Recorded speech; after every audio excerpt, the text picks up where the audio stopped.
wajigii labaad ee jidka laamida ah ee dhinaca magaalada Boorama ay ka soo wado hay'adda horumarinta gobolada Awdal iyo Salal ee Asarda ayay soo muuqanayaan calaamadihiisii gabagabadu waxaana hawluhu halka ay maanta marayaan goobjoog ka ah daneeyayaasha jidkaasi laamida ah oo ay hormood ka tahay hay'adda Asarda Professor Xasan Cali Cismaan waa gudoomiyaha hay'adda Asarda ayaa waxa uu ka warramay hawluhu halka ay marayaan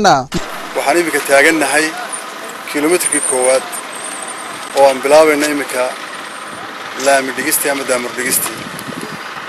waxaan rajaynaynaa haddii ilaahay noo ogolaado noo idmo noo fududeeyo aan ka baryayno inaan muddo gaaban haddii ilaahayna gaadhsiiya 4 kiiloomitir haddii ilaahay idmo iyadoo imika ay 2 kiiloomitir diyaar yihiin 2 kiiloomitir kalena ay u dhiman yihiin garaacistii iyo fidintii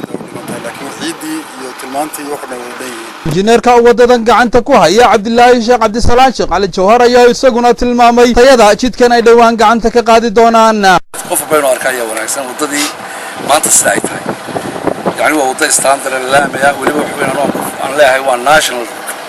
taliyaha qaybta booliska gobolka Awdal Maxamed Cabdi Ahmed iyo Xaaji Ahmed Miisaan Aro iyaguna halkaas ka hadlay ayaa ka qayb qaatayaasha wadadana dhiirigeliyay xooggeena aan maalo waxa weeyaan nin xoogiisa muxuu ahaa ka qayb gala nin kaga qayb gala maal nin muxuu ahaa muruq kaga qayb gala aan meesha ka kacdo kolka waxaan leeyahay inayna la xijalahay inniga qaban ninkii waxa yahay gacanta geliya jeebka soo bixiyo wax kasta waan qabsan karaa dabadeedna waxaan u dhaafaynaa saleel ilaa Jabuuti insha Allah gaarsiin doono walaalayaal sida awalba noo joogsaday jirteen maanta noo joogsada gacan lagu soo siiya maxaan ku dhahdaa hawshaasi waan idinka fadhinaa ilaahayna wax ka baryaynaa idin soo fududeeyo annagana waxaan ilaahay ka baryaynaa inuu nagu asturo waxa aad noo soo dirtaan sidii ahayd wax ugu qabano